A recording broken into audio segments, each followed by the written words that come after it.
नमस्कार दोस्तों one words की इस एक और वीडियो में आप सभी का स्वागत है। इससे पहले जो है मैं आपकी 2 क्लास वन वर्ड्स की ले चुकी हूँ। ये जो है आज तीसरी क्लास है और उम्मीद है कि आपको वन वर्ड्स डेफिनेटली याद हुए होंगे। मैंने आपको पिछली वीडियो में भी कहा था कि ये जो वन वर्ड की सीरीज मैं आपके लिए लेकर आई हूँ, ये मोस्ट इंपॉर्टेंट वन वर्ड्स हैं जो एग्जाम्स में पूछे गए हैं या पूछे जाते हैं। और यहाँ से जो है अगर आपने ये वन वर्ड्स कर लिए तो डेफिनेटली एग्जाम में जो वन वर्ड का क्वेश्चन है वो आपका नहीं अटकेगा।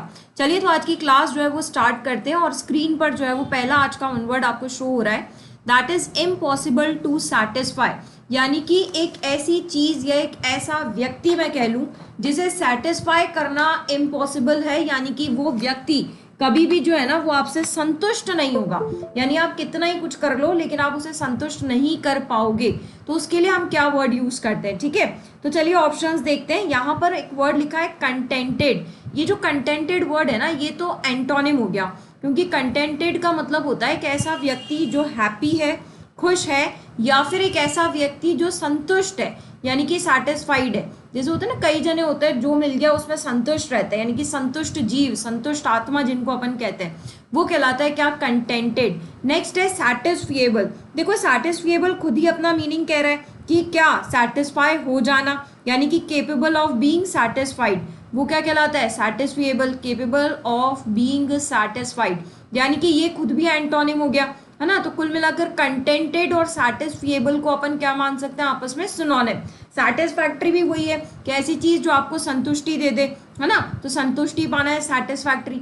लेकिन इनसैटिएबल वर्ड जो है ना वो मेरा आंसर हो गया, क्योंकि इनसैटिएबल का मतलब होता है जिसको आप सेटिस्फाई नहीं कर सकते, कैनॉट बी सेटिस्फाइड।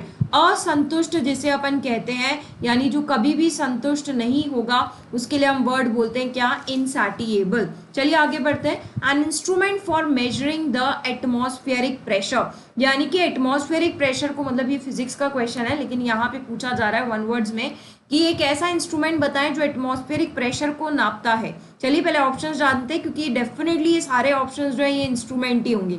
तो थर्मामीटर क्या नापता है, thermometer measures what temperature.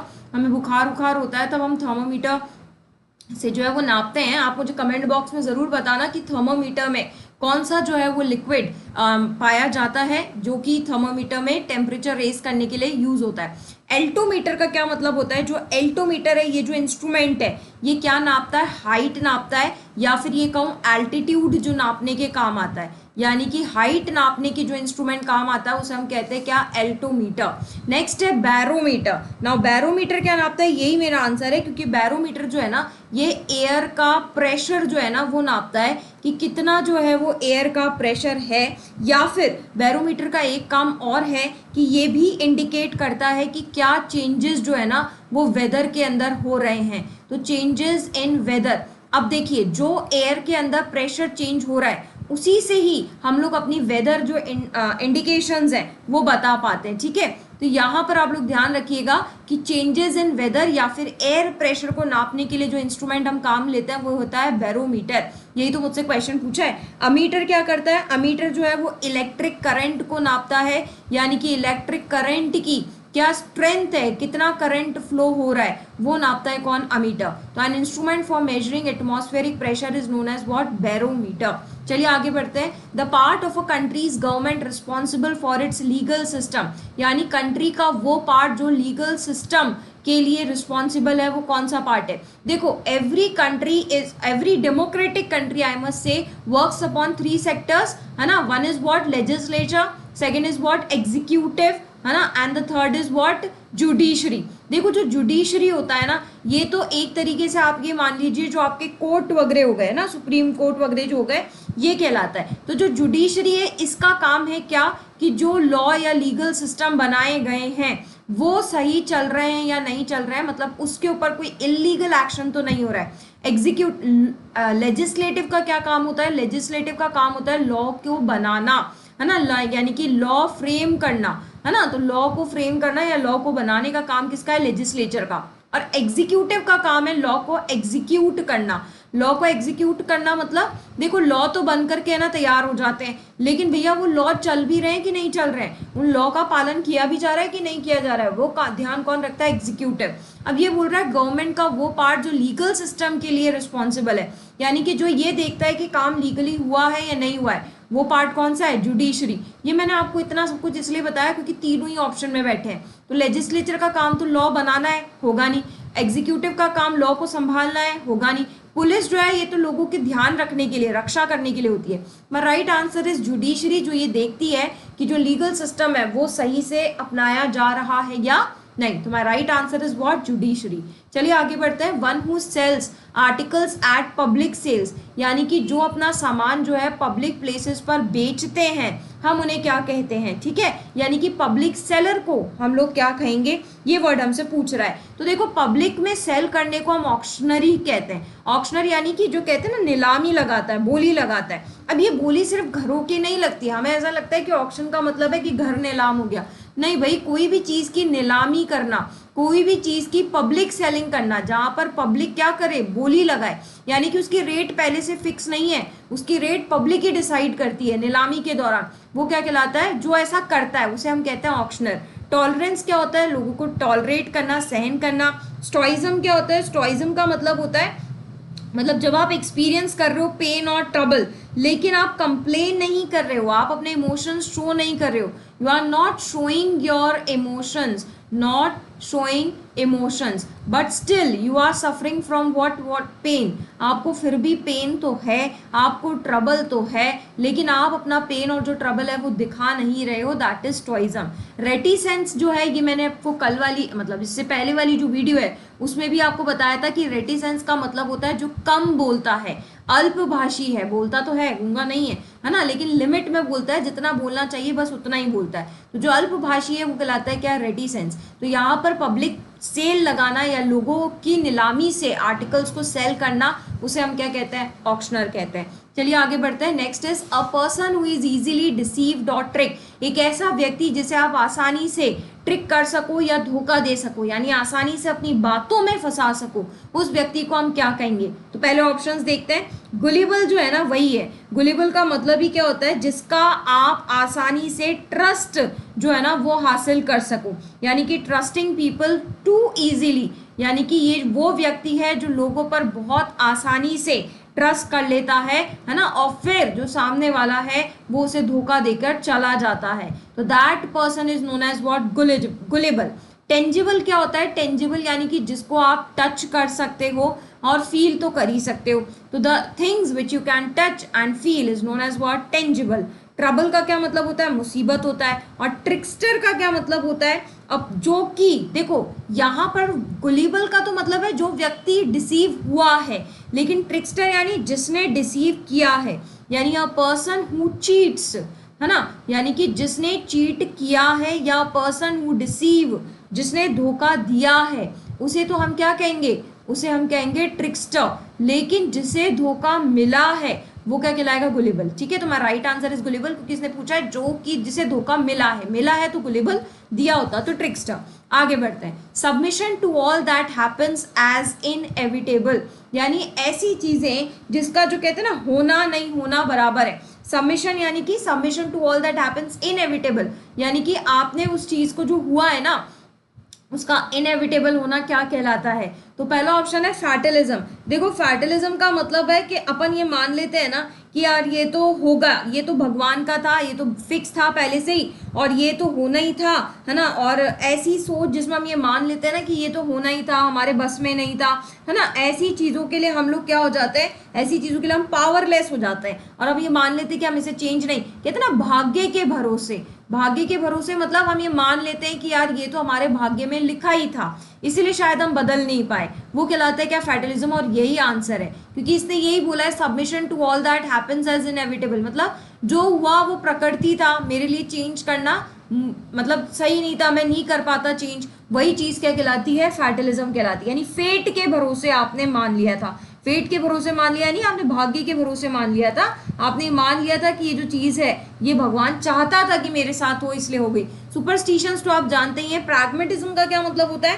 Pragmatism is thinking कि आप है ना कैसे मैं प्रॉब्लम को सॉल्व करूं प्रैक्टिकल और सेंसिबल वे में, है ना। मतलब आपने ना कोई पर्टिकुलर फिक्स्ड आइडियाज जो पुराने चलते हुए आ रहे हैं उसमें मैंने अपनी प्रॉब्लम सॉल्व नहीं करनी है, मैंने न्यू आइडियाज देखने हैं कि मैं कैसे इस प्रॉब्लम्स को जो है ना वो सॉल्व कर सकता हूँ। यानी कि न्यू आइडियाज या ये कहूँ प्रैक्टिकल आइडियाज सोचना, है ना। न्यू आइडियाज या फिर प्रैक्टिकल आइडियाज सोचना किसके लिए? To solve the problems. Problems को सॉल्व करने के लिए प्रैक्टिकल आइडियाज सोचना is known as what? To solve the problems, not ideas, to solve the problems. वो क्या कहलाता है? प्रैग्मेटिज्म कहलाता है। नेक्स्ट है पैसिमिज्म। पैसिमिज्म होता है, कहते हैं ना पैसिमिस्ट, मैंने वर्ड बताया था, जो निराशावादी होता है, होपलेस होता है, जो पहले से ये मान लेता है कि यार है ना मेरे तो बस की नहीं है इस सबको संभालना। यानी एक ऐसा व्यक्ति जो शुरू से ही क्या है? होपलिज्म, यानी होपलेसनेस इसने बिल्कुल मान रखी है कि मेरे जीवन में तो अब कुछ नहीं हो सकता, मेरा जीवन तो निरर्थक है, बेकार है, मेरे जीवन में जो होना था हो गया, यानी कि सब खत्म हो गया। वो एटीट्यूड अगर आपने रख रखा है, नेगेटिव एटीट्यूड अगर आपने रख रखा है, तो that is known as what? Pessimism. ठीक है, तो यहाँ पर जो मेरा आंसर है वो ये कि आपने भाग्य के भरोसे मान लिया था कि मेरे भाग्य में ऐसा लिखा था इसलिए हो गया, वो क्या कहलाता है? फैटलिज्म। आगे बढ़ते हैं। A legal agreement that allows someone to use a building or a land for a period of time, usually for rent. यानी कि एक ऐसा लीगल एग्रीमेंट जो आपको अलाउ करता है कि आप किसी जमीन को या बिल्डिंग को यूज कर लो, है ना, पीरियड ऑफ टाइम के लिए, उसे हम क्या कहते हैं? लीज। हम कहते हैं ना मैंने लीज पर ये सामान लिया है, लीज पर लिया है, यानी कि एक पर्टिकुलर टाइम पीरियड के लिए ये जो है लीगल, कहते हैं ना साल भर का लीगल एग्रीमेंट हुआ है, मैंने साल भर के लिए अपनी जमीन या अपना घर उसको दे दिया है। तो एक ऐसा लीगल एग्रीमेंट जिसमें आपने अपनी जमीन या घर या लैंड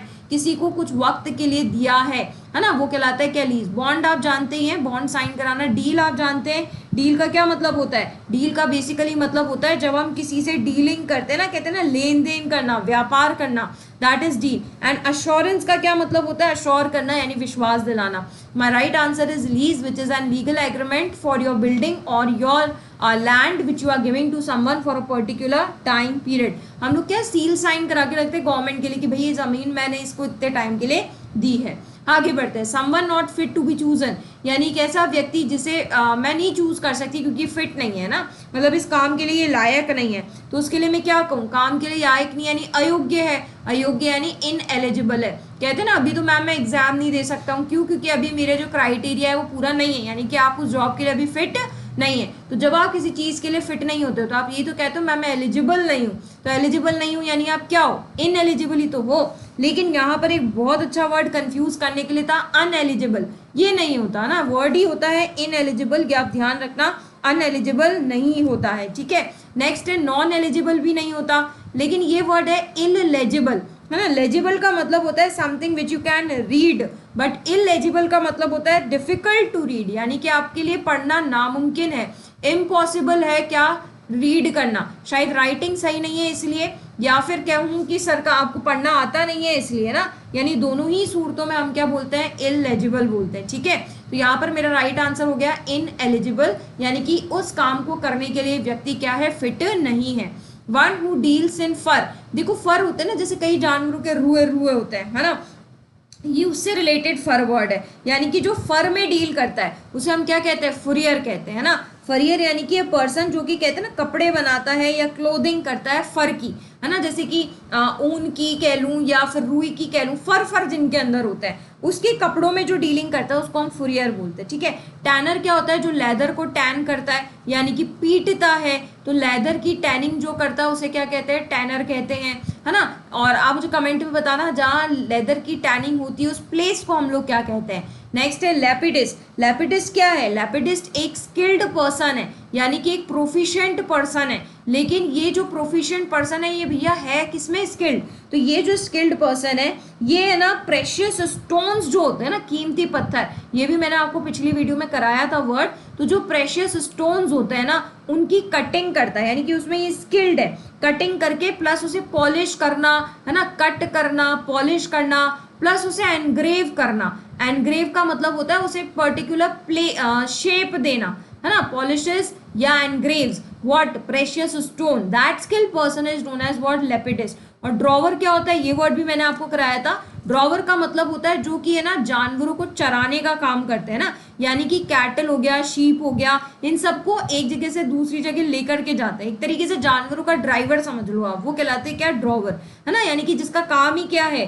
कि जानवरों के झुंड को, जैसे अपन नहीं देखते कई जने जानवरों के झुंड को चराने के लिए लेके जाते हैं, उन्हीं को हम क्या कहते हैं, ड्रॉवर कहते हैं। तो फर में डील करने वाला is known as what, farrier. Next चलते हैं with no particular order of plan, कहते हैं ना भैया मेरा कोई प्लान नहीं है, कोई पर्टिकुलर ऑर्डर में नहीं है काम। तो जब कोई चीज पर्टिकुलर ऑर्डर के हिसाब से या प्लान के हिसाब से नहीं होती है, उसे हम कहते हैं क्या, हैप्पीजार्ड। बहुत इंपॉर्टेंट वर्ड है, हैजार्ड के आगे हैप वर्ड लगाना है, तो दिस वर्ड इज हैप्पीजार्ड। हैप्पीजार्ड का मतलब होता है कि कोई प्लानिंग ही नहीं थी यार, पता नहीं कैसे हो गया, मैंने तो कोई प्लानिंग नहीं की थी, या कोई चीज कोई पर्टिकुलर ऑर्डर में ही नहीं थी, सब अव्यवस्थित था, उसे कहते क्या, हैप्पीजार्ड। होपलेस आप जानते हैं, हैजार्डियस आप जानते ही हैं, और हजार्ड भी आप जानते हैं। हजार्ड हैजार्डियस में जोखिम या खतरा, रिस्क जिसको आप कहते हैं ना, रिस्क का सिनोनिम हो गया। ओके, तो यहाँ पर नो ऑर्डर और नो प्लान के लिए हम क्या वर्ड बोलते हैं, हैप्पीजार्ड। आगे बढ़ते हैं, the point eight which something is complete और फाइनलाइज, यानी कि ऐसा पॉइंट जिसमें कोई चीज कंप्लीट या फिर फाइनलाइज हो गई है, उसे हम क्या कहें, उसे हम कहते हैं कंसमेशन। बहुत ध्यान रखना, समेशन हो गया है, समेशन यानी कि कौन समेशन करेगा, कौन समेशन करेगा, यानी इस चीज का सम अप कौन करेगा, इस चीज को कंप्लीट कौन करेगा, इस चीज को फाइनलाइज कौन करेगा। तो कौन समेशन, समेशन कहते हैं समेशन मतलब समरी करना, एंड करना। तो किसी भी चीज का एंडिंग करना इज नोन एज व्हाट, समापन। कहते हैं ना आज तो इस चीज का समापन है, एंडिंग है, तो वही चीज है कि इसका एंडिंग कौन करेगा। आप इसे ऐसे याद रखेंगे, कौन समेशन करेगा यानी इसकी एंडिंग कौन करेगा। फाइनल आप जानते हैं, अनकंप्लीट आप जानते हैं, एंड आप जानते हैं, ठीक है। तो द राइट आंसर इज कौन समेशन। आगे बढ़ते हैं, नेक्स्ट है the complete control of trade in particular goods और टाइप ऑफ गुड, यानी कि जब किसी का पर्टिकुलर गुड्स पर या फिर टाइप ऑफ गुड्स के ट्रेड पर, लेन देन पर पूरा कंप्लीट कंट्रोल होता है, उसे हम क्या कहते हैं। देखो जो मोनोपोली वर्ड है ना, ये तो एकाधिकार है, यानी किसी पर पूर्ण नियंत्रण करना, यानी everything is in your control, और यही मेरा राइट आंसर है। देखो मोनोपोली वर्ड जो है ना, ये कहीं पर रूलिंग के लिए भी यूज होता है, कि जब आप कहीं पर शासन के लिए अपना पूर्ण नियंत्रण ले लेते हैं, वो भी मोनोपोली है। या फिर जब आप कभी ट्रेडिंग पर, है ना, अपना पूर्ण नियंत्रण ले लेते हैं, यानी लेन देन के बारे में आपके हाथ में सब कुछ है, वो भी मोनोपोली कहलाता है। शेयरिंग आप जानते हैं, स्कैटरिंग बिखरना होता है, डिस्ट्रीब्यूशन बांटना होता है। तो right answer is monopoly. Monopoly कैसे, क्योंकि आपके हाथ में कंप्लीट क्या है, कंट्रोल है। आगे बढ़ते हैं, इम्पॉसिबल टू अंडरस्टैंड, जो आपको समझ ही ना आए उसे हम क्या कहेंगे, है ना। तो जो चीज मुझे समझ ना आए उसे कहूंगी अनइंटेलिजिबल। देखो इंटेलिजेंट नहीं है ये, अनइंटेलिजिबल है। अनइंटेलिजिबल मतलब कि जिसको मैं समझ नहीं सकती हूँ, है ना, जो समझ में ना आ सके। इम्पॉसिबल टू अंडरस्टैंड है। कॉम्प्रिहेंसिबल इसका उल्टा हो जाएगा, जो इजी टू अंडरस्टैंड है, यानी ऐसी कोई चीज मुझे आसानी से समझ में यदि आ जाए तो वो कॉम्प्रिहेंसिबल है, नहीं आए तो वो अनइंटेलिजिबल है। एक्सोनरेट, ये वर्ड भी है ना बहुत बार एग्जाम में आया हुआ है। एक्सोनरेट का मतलब होता है, जो कहते हैं ना मैंने आधिकारिक रूप से इसे दोष मुक्त कर दिया है, यानी कि लीगली जब आप किसी को क्या करो, किसी को आप है ना दोष मुक्त कर दो, बोले नहीं भाई तेरी गलती नहीं है, तो दोष मुक्त करना है, यानी आपने कह दिया कि नहीं भाई तूने नहीं किया ये काम, लेकिन ये क्या है, लीगली है ना, यानी लीगली अगर आप किसी को दोष मुक्त कर देते हो, कहलाता है एक्सोनरेट। इंटेलिजिबल मतलब इसका उल्टा हो जा गया, यानी कि कॉम्प्रिहेंसिबल का सिनोनिम हो गया, जो चीज समझ में आ सके। तो कॉम्प्रिहेंसिबल और intelligible both are synonyms. Unintelligible यानी जो समझ में ना आए, और एक्सोनरेट यानी लीगल जो है ना आपने किसी को दोष मुक्त कर दिया है, दैट इज एक्सोनरेट। आगे बढ़ते हैं, change ordinary metals into gold, जब आप ऑर्डिनरी मेटल को किस में बदल दो, गोल्ड में बदल दो, उसे हम क्या कहते हैं, उसे हम कहते हैं एल्केमी। ना ये जो एल्केमी वर्ड है ना, ये आप ध्यान रखना कि ये है ना चेंज करने के लिए, यानी कि चीजों को, चेंजिंग थिंग्स यूज करने के लिए भी ये वर्ड यूज होता है, यानी कि मैजिक पावर एक तरीके से, ये चीज थी क्या और आपने इसे बना क्या दिया ना, तो it's a magic power to change things is known as what alchemy. अब किसी भी चीज का कंप्लीट चेंज है ना कि भैया आपने मैजिकली पता नहीं क्या बना दिया ऐसे, वो एल्केमी कहलाता है ना। और दूसरा एल्केमी जो वर्ड है ये एंशियंट केमिस्ट्री जो पढ़ते हैं है ना, यानी कि एंशियंट केमिस्ट्री की जिनको नॉलेज होती है उन्हें, उनके लिए भी एंशियंट केमिस्ट्री को पढ़ना is also known as what alchemy. तो alchemy word is basically related to chemistry I must say, because here also you are changing things completely. तो जब कोई चीज कंप्लीटली चेंज हो रही है तो it's not a physical change, it's a chemical change, okay. And here also you are saying that a person who knows who wants to study ancient chemistry, that process of studying ancient chemistry is also known as what alchemy, okay। ऑक्शनरी अभी अभी गया था word, auction नीलामी करना, agent आप जानते हैं, master आप जानते हैं। तो ऑर्डिनरी मेटल को गोल्ड में चेंज करना is known as what alchemy. Next आगे बढ़ते हैं, a mass of snow ice and rocks falling, यानी कि जब बर्फ स्नो या रॉक का बहुत रैपिडली माउंटेन से स्लाइड करके गिरना, यानी ये लैंडस्लाइड है ना, उसे हम क्या कहते हैं, उसे हम कहते हैं एवलांच। ये जो एवलांच वर्ड है ना ये है एक तरीके से जल्दी जल्दी रैपिडली जब है ना स्नो आइस या रॉक्स गिरती है उसे हम लोग एवलांच कहते हैं ना। लैंडस्लाइड ही है, एक लैंडस्लाइड की तरह ही है, लेकिन ये जो लैंडस्लाइड है इसमें ना बहुत ह्यूज अमाउंट गिरता है स्नो का या फिर मैं कहूँ रॉक का, और बहुत जल्दी जल्दी गिरता है ना, बहुत जल्दी से गिरती हुई जो चट्टाने होती है उनके लिए हम वर्ड एवलांच कहते हैं। फ्लड जो है वो पानी के लिए यूज होता है। जो फ्लक्स वर्ड है ये कंटिन्यूस मूवमेंट बताता है, आपने इसको फिजिक्स में पढ़ा होगा। तो जो कंटिन्यूस मूवमेंट किसी भी चीज का होगा है ना, continuous movement of something is known as flux. ये मैंने फिजिक्स इसलिए बोला because continuous movement of current is also known as flux. Waterfall में अगेन आप जानते हैं वाटरफॉल क्या होता है, पानी का गिरना, ओके, झरना, ओके। तो my right answer is avalanche. आगे चलते हैं, exclusive right to publish a book, यानी कि एक किताब को पब्लिश करने की आपके पास राइट है ना, आपने राइट ले रखी है, उसको हम क्या कहेंगे, उसे हम कहते हैं कॉपीराइट। कॉपीराइट यानी आपको राइट मिला हुआ है, लीगल राइट है कि आप है ना किसी भी चीज पर, मतलब कहते हैं ना इंटेलेक्चुअल पावर है आपकी इसके ऊपर, आप ओनर है इस चीज के, कि आपके पास पूरी पावर है कि आप इस बुक को, आप बुक छोड़ो, आप किसी भी चीज को अगर आपके पास एक्सक्लूसिव राइट है ना, चाहे प्रॉपर्टी की भी क्यों ना हो, प्रॉपर्टी को बेचने की भी राइट क्यों ना हो, वो भी कॉपीराइट ही कहलाता है। डोमिनेट आप जानते हैं, कंट्रोल आप जानते हैं, एक्सोनरेट वर्ड अभी अभी गया था, मैंने आपको बताया किसी को दोष मुक्त कर देना, लेकिन ये दोष मुक्त कैसा है, लीगल है, यानी आधिकारिक रूप से आपने किसी को क्या है, दोष मुक्त किया है, that is known as exonerate. My right answer for right to publish a book is known as what, copyright. आगे बढ़ते हैं, gradual increase in force, volume और लाउडनेस, यानी कि अगर किसी के फोर्स में धीरे धीरे वृद्धि, एकदम से नहीं है, धीरे धीरे है, वॉल्यूम में धीरे धीरे बढ़ना या लाउडनेस में धीरे धीरे बढ़ना, ग्रेजुअल इंक्रीज है, ये एकदम रैपिड इंक्रीज नहीं है, उसे हम क्या कहेंगे। तो देखो जो एलिवेशन वर्ड है ना ये तो यूज होता है हाइट के लिए, है ना, किसी भी प्लेस की जो हाइट होती है ना, height of a place is known as what, elevation. और ये जो हाइट होती है बेसिकली ये अबव सी लेवल जो नापी जाती है वो कहलाती है। जैसे ना आप किसी भी स्टेशन पर देखना, जैसे अगर आप अजमेर के स्टेशन पे गए हो ना तो वो अजमेर जंक्शन का जो बोर्ड लगा हुआ है ना, उसमें अजमेर जंक्शन के नीचे देखना लिखा हुआ है कि जो अजमेर है ना वो सी लेवल से कितना ऊपर है, वो जो डिस्टेंस है ना वो हाइट वहां पर लिखी हुई है। तो किसी भी प्लेस की जो हाइट है वो बेसिकली अबव सी लेवल बताई जाती है, तो that height is known as elevation. आपने हाइट एंड डिस्टेंस में एलिवेशन एंगल भी पढ़ा होगा, ठीक है। क्रेस्केंडो क्या होता है मैम, क्रेसेंडो का मतलब होता है ऐसी नॉइज या फिर ऐसा पीस ऑफ म्यूजिक जो कि है ना बढ़ता ही जा रहा है, बढ़ता ही जा रहा है। भाई बहुत धीरे आवाज थी और अब तो जो ये आवाज है ये बढ़ती ही जा रही है, बढ़ती ही जा रही है। तो gradual increase of a noise is known as crescendo. तो बेसिकली यही मेरा आंसर हो गया क्योंकि ग्रेजुअल इंक्रीज के लिए यूज होता है। मैम पिनाकल क्या वर्ड होता है, भाई ये तो बुक ही आप पढ़ते होंगे, यानी कि एक ऐसा चीज जिसमें ना मोस्ट इंपॉर्टेंट या सक्सेसफुल पार्ट होता है किसी भी चीज का ना, तो something which contains what, most important part of something, किसी भी चीज का मोस्ट इंपॉर्टेंट पार्ट जो होता है ना उसे हम कहते हैं क्या, पिनाकल, ठीक है। सर्ज का क्या मतलब होता है, सर्ज का मतलब है सडन और स्ट्रॉन्ग फीलिंग, यानी कि जब आपके अंदर एक अचानक से स्ट्रॉन्ग फीलिंग्स आ जाएं उन्हें हम क्या कहते हैं, सर्ज कहते हैं ना। कहते हैं ना भाई मुझे अचानक से है ना आइसक्रीम खाने का मन कर रहा है, मुझे अचानक से ये हो रहा है, मुझे अचानक से ये हो रहा है, तो that sudden strong feeling is known as what, surge, okay. तो यहाँ पर मुझसे पूछा था ग्रेजुअल इंक्रीज किसका,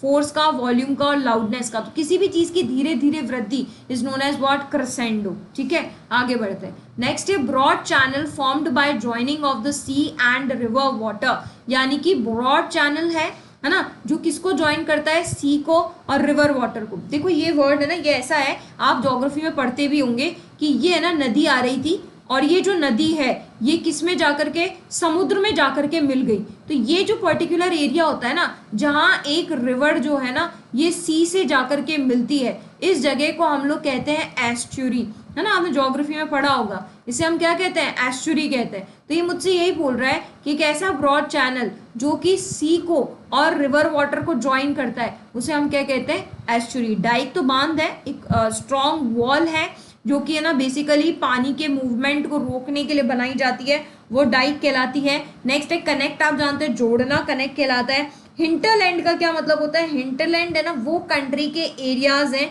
जो कि है ना कोस्ट लाइन से अलग है, यानी कि मेन सिटीज से या कोस्ट लाइन से जो एरियाज अलग होते हैं ना, यानी कि मेन सिटीज के आसपास भी ये एरिया नहीं है और कोस्ट लाइन के आसपास भी एरिया नहीं है, वो एरिया जो होते हैं ना वो क्या कहलाते हैं, हिंटरलैंड कहलाते हैं। ठीक है, आगे बढ़ते हैं। नेक्स्ट इज यूज्ड और सूटेबल फॉर ग्रोइंग क्रॉप्स, यानी ऐसी चीज जो कि क्रॉप्स को ग्रो करने के लिए क्या हो, सूटेबल हो, उन चीजों के यूज को हम क्या कहते हैं, यानी कि ऐसी चीज को आप यूज कर रहे हो जो क्रॉप्स की ग्रोइंग के लिए क्या है, सूटेबल है, हम उन्हें क्या कहेंगे, तो उन्हें हम कहते हैं एरेबल, है ना। एरेबल का मतलब ही क्या होता है, फिट होना, है ना, फिट काई के लिए, क्रॉप्स की ग्रो के लिए, तो fit for growing crops, anything which is fit, है ना, ऐसी कोई भी चीज जो कि क्रॉप को उगाने के लिए क्या है, आपके लिए फिट है, यानी आपकी हेल्प कर रही है, उसे ही हम क्या कहेंगे, उसे ही हम कहेंगे क्या, एरेबल। सूटेबल आप जानते ही हैं, फरो आप जानते ही हैं, फरो का मतलब क्या होता है, जो बीज बोने के लिए आप मशीन यूज करते हो ना, हल कह लूं या मशीन कह लूं, यानी कि द मशीन जो कि यूज होती है काई के लिए, बीज बोने के लिए, है ना, बीज बोने के लिए जो आप मशीन या हल यूज करते हो उसे हम क्या कहते हैं, फरो कहते हैं। और यूजफुल आप जानते हैं, तो arable is my right answer. आगे बढ़ते हैं। Dealing with injuries and diseases of the bones और मसल्स, यानी बोन्स और मसल्स की इंजरीज या डिजीजेस को जो डील करते हैं, ये भी बायोलॉजी का क्वेश्चन है, उसे हम क्या कहते हैं, उसे हम कहते हैं ऑर्थोपेडिक्स, क्योंकि जो ऑर्थो वर्ड है ना ये ही मसल्स के लिए या बोन्स के लिए यूज होता है। तो ऑर्थोपेडिक्स यानी वो व्यक्ति जो इंजरीज में, यानी कहते हैं ना क्या विकलांग के लिए, हैंडीकैप्ड के लिए जो रिलेटेड ब्रांच होती है साइंस की। ऑर्थोडॉक्स क्या होता है, जो कि ओल्ड ट्रेडिशंस को फॉलो करता है ना, यानी कि जो अभी भी पुरानी चीजें पर अड़ा हुआ है, ओल्ड ट्रेडिशंस जो फॉलो करते हैं ना उनको हम ऑर्थोडॉक्स कहते हैं।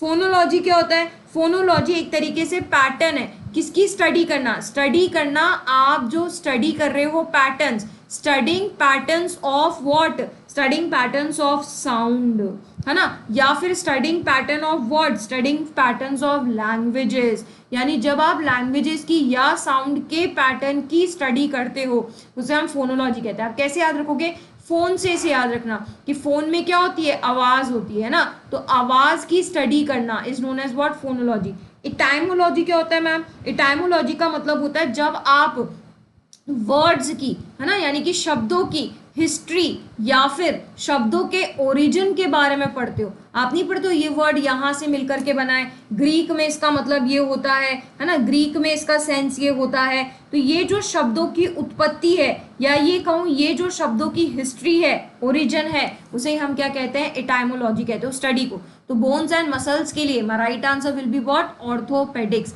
तो orthopaedics is my right answer कि आप यहाँ पर क्या पढ़ते हैं, बोन्स और मसल्स की इंजरीज और डिजीजेस के बारे में पढ़ते हैं। आगे बढ़ते हैं। A person who destroys property by fire, यानी कि एक ऐसा व्यक्ति जो आग लगा दे किसको, प्रॉपर्टी को, है ना, डिस्ट्रॉय कर दे, उस व्यक्ति के लिए हम क्या कहेंगे, तो उस व्यक्ति के लिए हम वर्ड यूज करते हैं आर्सोनिस्ट। आर्सोनिस्ट का मतलब क्या होता है, जो कि डेलिबरेटली यानी अपनी इच्छा से, जानबूझकर कहूं मैं, है ना, जो जानबूझकर क्या करे, आग लगा दे प्रॉपर्टी को। पैसिफिस्ट होता है शांतिवादी व्यक्ति, शांतिवादी यानी जिसे लड़ाई झगड़ा पसंद नहीं है, शांति में रहना पसंद है, वो कहलाते हैं। क्रिमिनल आप जानते हैं। Maverick is also a new word for you. Maverick का मतलब होता है जो कि है ना अनयूजुअल बिहेव करे, अनयूजुअल यानी कि पता नहीं क्या ही बिहेव कर रहा है ये, है ना, जो कि है ना दूसरों की तरह बिहेव ना करे, थिंक ना करे, अलग हटके ही चले, ये क्या कहलाता है, मैवरिक कहलाता है। यानी कि a person who does not behave like others is known as what, maverick person. तो आर्सोनिस्ट यानी जो आग लगा दे प्रॉपर्टी को, है ना, स्वेच्छा से, डेलिबरेटली। आगे बढ़ते हैं। कन्फर्ड एज एन ऑनर, यानी ऐसी कोई चीज जो आप ऑनर के लिए कर रहे हैं, पैसों के लिए नहीं कर रहे हैं, वो कहलाता है ऑनररी। तो बेसिकली ऑनररी एक ऐसी जॉब है जो विदाउट सैलरी है ना, यानी कि यहाँ पर आपको पैसा नहीं मिलेगा। अवैतनिक काम जो होते हैं ना उनको हम ऑनररी कहते हैं, यानी आप ऑनर के लिए काम कर रहे हो, पैसों के लिए नहीं कर रहे हो। साइनिक्योर क्या होता है, ये इसका उल्टा है भाई। साइनिक्योर का मतलब होता है एक ऐसी जॉब जिसमें है ना काम तो ना के बराबर है, या मैं कहूँ है ही नहीं, लेकिन जो पैसा है ना, मनी, वो बहुत ज्यादा है। यानी कि a job having huge salary but lace work, वो कहलाता है क्या, साइनिक्योर। रिवॉर्ड आप जानते हैं, वल्नरेबल आप जानते हैं। वल्नरेबल क्या होता है, जो कि कहते हैं ना बहुत वीक है ना, या मैं कहूँ जिसको आसानी से, वीक एंड ईजी हर्ट करा जा सके, हर्ट फिजिकली, यानी कि weak and easy to hurt physically, यानी आप जिसको फिजिकली वीकली मतलब इजीली क्या कर सको, हर्ट कर सको।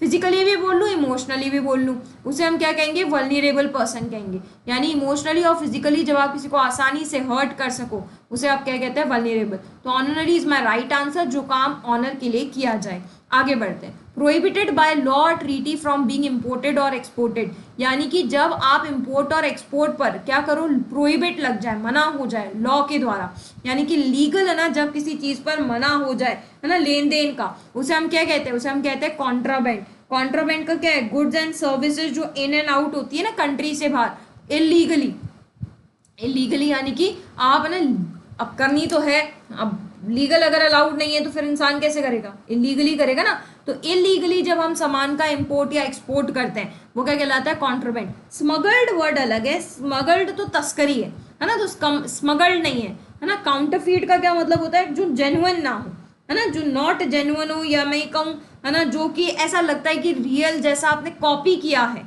कॉपीड है बट रियल नहीं है ना, तो समथिंग विच इज अनरियल कह लूँ, नॉट जेन्युइन कह लूँ, या मैं कह लूँ कॉपीड है ना, रियल जैसा बन रहा है लेकिन है नहीं, वो काउंटरफीट कहलाता है। और फॉर्ज्ड क्या कहलाता है, फॉर्ज्ड भी यही है, किसी भी चीज की क्या करना, इलीगल कॉपी करना। तो illegal copy of something is also known as what, forged. तो यहाँ पे फॉर्ज्ड और काउंटरफीट तो होगा नहीं, सामान की तस्करी इज स्मगल्ड, लेकिन कॉन्ट्राबैंड होता है जब आप किसी सामान का इलीगली इंपोर्ट और एक्सपोर्ट करते हो, है ना। तो जब इंपोर्ट और एक्सपोर्ट इलीगली होता है अक्रॉस द बॉर्डर, वो कहलाता है क्या, कॉन्ट्राबैंड। आगे बढ़ते हैं। अ पर्सन इन व्हीकल और on horseback escorting another vehicle, कहते हैं ना, जो कि ऐसा व्यक्ति जो कि एक जगह पर, सॉरी मतलब एक ऐसा व्यक्ति जो कि है ना व्हीकल्स के साथ, आपने देखा प्राइम मिनिस्टर वगैरह की गाड़ी आती है तो उनके साथ साथ और दूसरी गाड़ियां भी चलती है ना, अंगरक्षक जिनको हम कहते हैं, यानी कि जो उनकी क्या कर रहे हैं, रक्षा कर रहे हैं, उन्हें हम कहते हैं आउटराइडर, ठीक है। लेकिन इसी के जैसा एक और वर्ड है जो एस्कॉर्ट भी होता है, ये एस्कॉर्ट भी अंगरक्षक के लिए यूज होता है, किसी के साथ जाना। लेकिन जो ये एस्कॉर्ट वर्ड है ना, ये बेसिकली यूज होता है व्हीकल के लिए, लेकिन जो आउटराइडर वर्ड है ये बेसिकली यूज होता है पर्सन के लिए। तो जब दोनों ऑप्शन में बैठे हो तो आप चेक करना पर्सन बोल रहा है या व्हीकल बोल रहा है। अगर आप पर्सन बोल रहा है तो आप आउटराइडर पर टिक करेंगे, और अगर व्हीकल बोल रहा होता तो आप एस्कॉर्ट पे बोल रहे होते। लेकिन अगर दोनों में से एक ही ऑप्शन होता तो फिर अगर आप पर्सन बोलो चाहे व्हीकल बोलो, मैंने तो टिक करना था, क्योंकि मैं फिर कह रही हूँ दोनों वर्ड सिनोनिम्स है। लेकिन outrider is use for person and escort is use for vehicle. जो गाड़ियों का बेड़ा साथ साथ चलता है ना, दैट इज एस्कॉर्ट, और जो व्यक्ति अंगरक्षक के रूप में साथ चलते हैं ना, that is known as outrider. Security आप जानते हैं, सुरक्षा व्यवस्था को कहते हैं। नेविगेटर कौन होता है, नेविगेटर वो होते हैं जो आपको डायरेक्शन बताते हैं ना, यानी कि गाड़ी पर बैठे बैठे आपको डायरेक्शन बताते हैं। ऐसी सी नेविगेटर होते हैं जो समुद्र की डायरेक्शन बताते हैं, है ना। नेक्स्ट आगे बढ़ते हैं। Science regarding principles of classification, जो आपको प्रिंसिपल ऑफ क्लासिफिकेशन बताए, उस साइंस को हम लोग क्या कहते हैं, तो उस साइंस को हम लोग कहते हैं टेक्सोनॉमी, क्योंकि टेक्सोनॉमी का मतलब ही यही होता है कि कैसे है ना आप चीजों को अरेंज कर रहे हो, है ना। तो you arranging things in groups, arranging things in groups is known as what, taxonomy. तो जैसे जब आप बायोलॉजी वगैरह पढ़ रहे होते हो तो हम कहते हैं ना कि भाई ये एक पर्टिकुलर हेडिंग है, फिर इसको हमने दो पार्ट्स में डिवाइड किया है, तो ये जो दो ग्रुप्स में आपने किसी चीज को डिवाइड किया है, ये जो है ना यही अरेंज करना is known as what, taxonomy, ठीक है। तो क्लासिफिकेशन करना ही क्या कहलाता है, टेक्सोनॉमी कहलाता है। टैक्सीडर्मी क्या होता है, ये एक तरीके से ये मान लो जैसे अपन कहते हैं जानवरों को मार करके और फिर जो उनकी स्किन है है ना, उसको उसकी आप किसी पर्टिकुलर इफेक्ट दे करके घरों में लगा लेते हैं, तो दैट इज, है ना, डर्मिस स्किन, डर्मिस का मतलब ही स्किन होता है। तो एनिमल्स स्किन को मारने के बाद जैसे कई जने होते हैं ना पर्टिकुलर शेप दे करके आर्ट करके, है ना, उसको अपने घरों में लगा लेते हैं ना, सजा करके रख लेता है, तो वो इफेक्ट देता है, वो चीज़ क्या कहलाती है, टैक्सीडर्मी कहलाती है। टॉक्सिकोलॉजी, तो वर्ड ये टॉक्सिक बोल रहा है, यानी study of poison is known as what's toxicology, logy भी आ रहा है तो स्टडी तो आएगा ही, और टॉक्सिक का मतलब क्या होता है, पॉइजन, तो study of poison is known as toxicology. Classicology का क्या मतलब होता है, ये अगेन एक तरीके से आर्ट लिटरेचर या कहते हैं ना आर्किटेक्चर है, जो एंशंट यानी कि पुराने टाइप के हैं उनकी स्टडी को करना इज नोन एज क्लासिकोलॉजी। यानी मैं कह सकती हूँ कि एंशंट आर्ट की पढ़ाई करना, एंशंट आर्ट की स्टडी। लेकिन गाइस यहाँ पर जो ये क्लासिकोलॉजी वर्ड है ना, ये एक इनफॉर्मल वर्ड है, यानी इंग्लिश है ना इसे बेहतर वर्ड मानती नहीं है, इसलिए इसे यूज भी नहीं करती है। इसका जो फॉर्मल वर्ड आप लोग यूज करते हो वो आप यूज करते हो क्लासिक, कहते हो ना क्या क्लासिक चीज है, तो that classic word is formal, यानी कि क्लासिक को इंग्लिश सही मानती है, लेकिन classicology is like informal word, ठीक है। तो classicology is basically synonym of classic, okay. चलिए आगे बढ़ते हैं। Next is a person who can make himself और herself at home in a country, यानी एक ऐसा व्यक्ति कह लो, क्योंकि पर्सन बोल रहा है जो कि अपने आप को क्या मान ले, एक ऐसा व्यक्ति जो कि पूरी दुनिया को ही अपनी क्या मान ले, कंट्री मान ले। कैन मेक हिमसेल्फ और herself at home in any country, यानी जो किसी भी कंट्री में अपना क्या मान ले, घर बना ले, मतलब जहाँ जाएगा उसे अपना घर मान लेगा, उसे हम कहते हैं कॉस्मोपॉलिटन, पूरे ब्रह्मांड को अपना देश मानने वाला is known as what, cosmopolitan. देखो कॉस्मेटिशियन क्या होता है, कॉस्मेटिशियन आप जानते हो जो कॉस्मेटिक्स वगैरह बेचते हैं या कि उनकी पढ़ाई करते हैं, उन्हें अप्लाई करना जानते हैं, वो कॉस्मेटिशियन होता है। कॉस्मोक्रेट क्या होता है, कॉस्मोक्रेट होता है एक रूलर या फिर एक लीडर, रूलर और लीडर, लेकिन ये रूलर या लीडर किसी पर्टिकुलर रीजन या पर्टिकुलर कंट्री का नहीं है, ये रूलर और लीडर है ऑफ द वर्ल्ड, पूरी दुनिया का जो रूलर और लीडर है उसे हम क्या कहते हैं, कॉस्मोक्रेट कहते हैं। और मैम कॉस्मेसिस का क्या मतलब होता है, कॉस्मेसिस का मतलब है ये प्रिजर्वेशन है, किसका, कहते हैं ना ब्यूटी का, यानी कि जब कोई व्यक्ति, भाई अपनी ब्यूटी को कौन प्रिजर्व करके नहीं रखता, है ना, तो ब्यूटी का प्रिजर्वेशन या ब्यूटी को प्रिजर्व करने वाला, प्रिजर्व करना is known as what, cosmesis, ठीक है। तो यहाँ पर मेरा राइट आंसर जो पूरी दुनिया को, है ना, पूरी कहते हैं कहीं पे भी जाएगा उसे अपना घर मान लेगा, उस व्यक्ति को हम क्या कहते हैं, कॉस्मोपॉलिटन, ठीक है। कॉस्मोक्रेट क्या है, जो पूरे दुनिया का लीडर हो, पर्टिकुलर कंट्री का नहीं है, पर्टिकुलर प्लेस का नहीं है, पर्टिकुलर स्टेट का नहीं है, पर्टिकुलर मैं कहूँ एक तरीके से कॉन्टिनेंट का नहीं है, पूरे वर्ल्ड का जो लीडर होता है उसे हम क्या कहते हैं, कॉस्मोक्रेट कहते हैं। तो चलिए ये आज कुछ वन वर्ड्स थे जो अगेन मैंने आपके लिए लिए थे, उम्मीद है आपको याद हुए होंगे। बेसिकली आप इस वीडियो को 1 से 2 बार सुने ताकि जो वर्ड्स हैं ये आपको बाय हार्ट लर्न हो जाए। चलिए और भी कोई अगर आपको प्रॉब्लम आए related to English, you can share with me on my channel, आप मुझसे बता सकते हैं, आपके सजेशंस मेरे लिए मोस्ट वेलकम है ताकि I can work upon it. और एग्जाम्स के लिए आप लोग की प्रिपरेशन उम्मीद है बहुत ही अच्छी चल रही होगी। चलिए तो नेक्स्ट वीडियो में वन वर्ड्स की आपसे फिर मिलते हैं, तब तक के लिए आप इन्हें रिवाइज करें और इसी तरीके से पढ़ते रहें, अपना ध्यान रखते रहें। जय हिंद, जय भारत, राधे राधे।